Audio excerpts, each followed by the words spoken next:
जय हिंद प्यारे विद्यार्थियों। आज हम लोग यहाँ पे जैव विविधता जो शब्द है उसके संदर्भ में हम लोग जानेंगे कि जैव विविधता क्या होती है।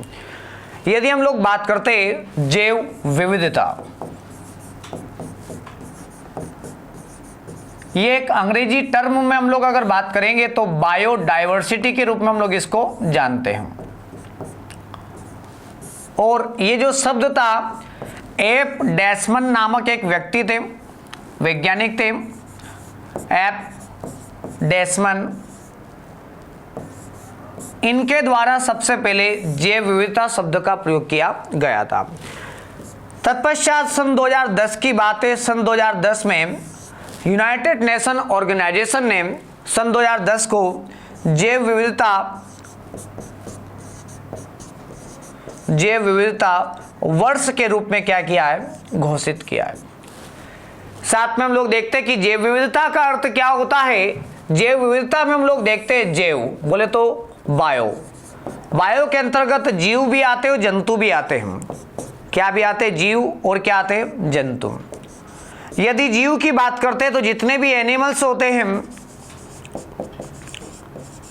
एनिमल्स, जीव जंतु, एनिमल्स, प्लांट, अर्थात इनकी क्या होती है, अलग अलग जो जातियां होती हैं। ओके, इनकी अलग अलग जातियां होती है। ये जातियां अगर किसी एक भूखंड की बात करता हूं, एक किसी भूखंड पर विद्यमान अलग अलग जीव जंतु और पादपों की जातियों को उस स्थान के हम लोग क्या कहते हैं, जैव विविधता के रूप में हम लोग संबोधित करते हैं।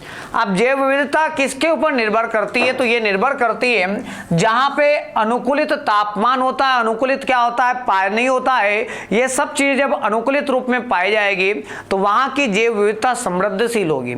और जहां पे पर्याप्त मात्रा में प्रकाश, धूप, रोशनी, जल आदि चीजें नहीं पाई जाएगी, वहां पे जैव विविधता नहीं पाई जाएगी। तो आप लोग देखोगे कि हमारी जो पृथ्वी है, इस पृथ्वी का जो भूमध्य क्षेत्र है, भूमध्य रेखा है, उस भूमध्य रेखा के 5 डिग्री ऊपर और 5 डिग्री नीचे, या फिर हम लोग कहेंगे थोड़ा सा 10 डिग्री के आसपास ऊपर, 10 डिग्री के आसपास नीचे, जैव विविधता से समृद्ध क्षेत्र माना जाता है।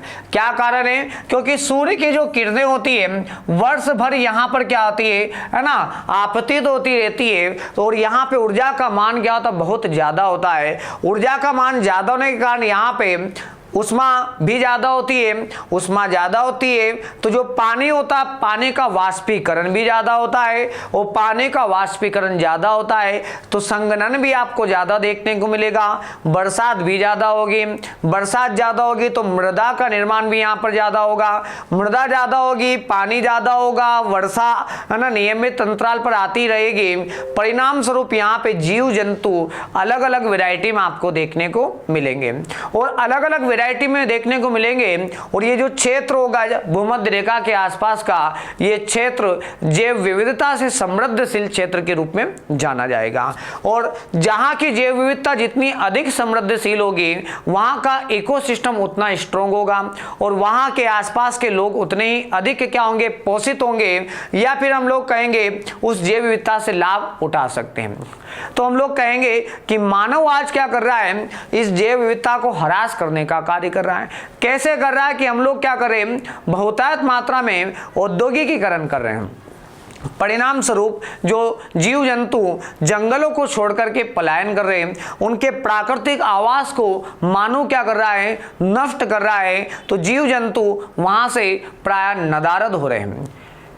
बातें यहां तक क्लियर हो गई होगी। और जैव विविधता को हम लोग 3 कैटेगरी में हम लोग क्या करते हैं, वर्गीकृत करते हैं। अल्फा जैव विविधता और बीटा जैव विविधता और एक क्या, गामा जैव विविधता। तो आशा आप लोगों को जैव विविधता क्या होती है समझ में आ गया होगा। बाकी का भाग हम लोग देखेंगे कल। तो आज के लिए इतना ही। जय हिंद, जय भारत, धन्यवाद।